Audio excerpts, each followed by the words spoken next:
Indeed, as we continue in the 10-day mourning period, something striking that they both, together with one of our leaders, Comrade Chris, have passed away during the month of April. Today we are remembering Comrade Chris as one of the gallant fighters, and you'd note that quite members of, very close to Mama as well, members of the MKMV, members of the military, Mkhonto weSizwe, not the now version of it, the Mkhonto weSizwe at that time before New Democracy. So indeed, Mama has been a lovely woman that many of us are inspired.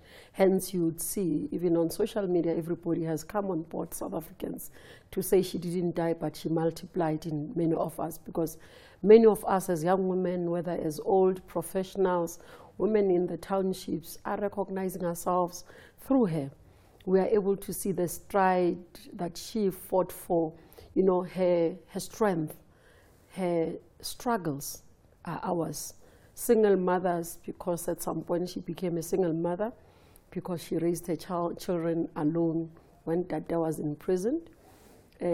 Families, I mean, in rural areas, many of the fathers leave them, the mothers, to go and work in urban areas where you are left alone. I mean, it's significant because everybody can identify with that.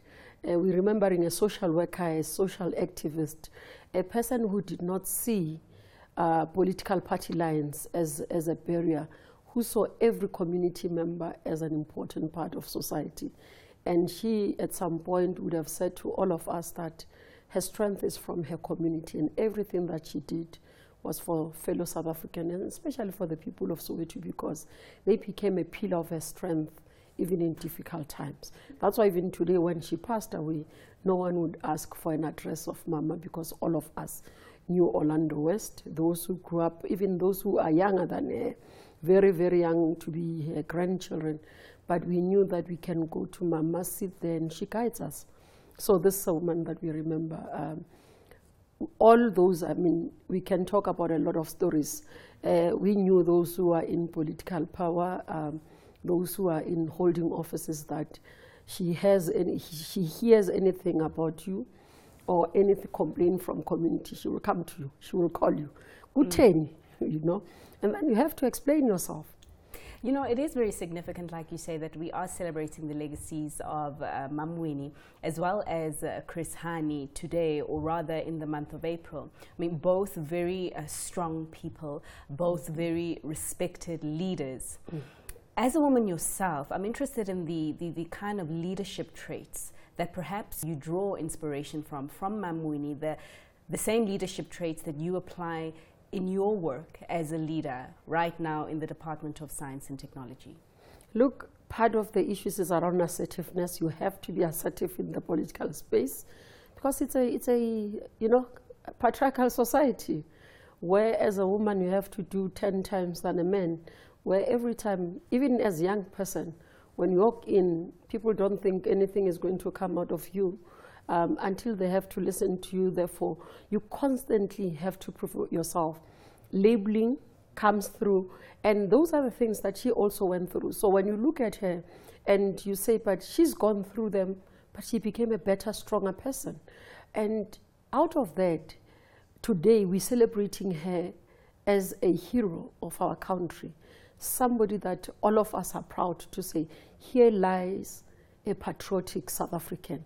And for me, if I can continue in my work to be a patriotic South African, if I can continue to do well by South Africans and by my organization, I think I would have lived according to Mama's will.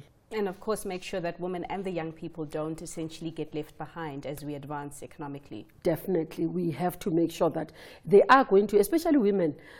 For me, right now, if you look at the services sector, if I may say that, your receptionist, your waiter jobs, those ones are going to in the hospitality sector, and these are the jobs that are done mainly by women. Reception in most of the companies are done by women. Secretariat work, they're done by women. Most of them have moved into the building construction. We're seeing robotics doing building. I mean, the other day I was looking at a clips that somebody sent me abroad of a kitchen, a chef.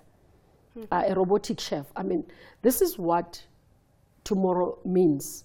Now we have to reskill our community. And our challenge is that we are way back as South Africa, because firstly we have majorities of some of the people being illiterate. Now you must start first getting them to read and write, let alone to get them to prepare them for the future jobs.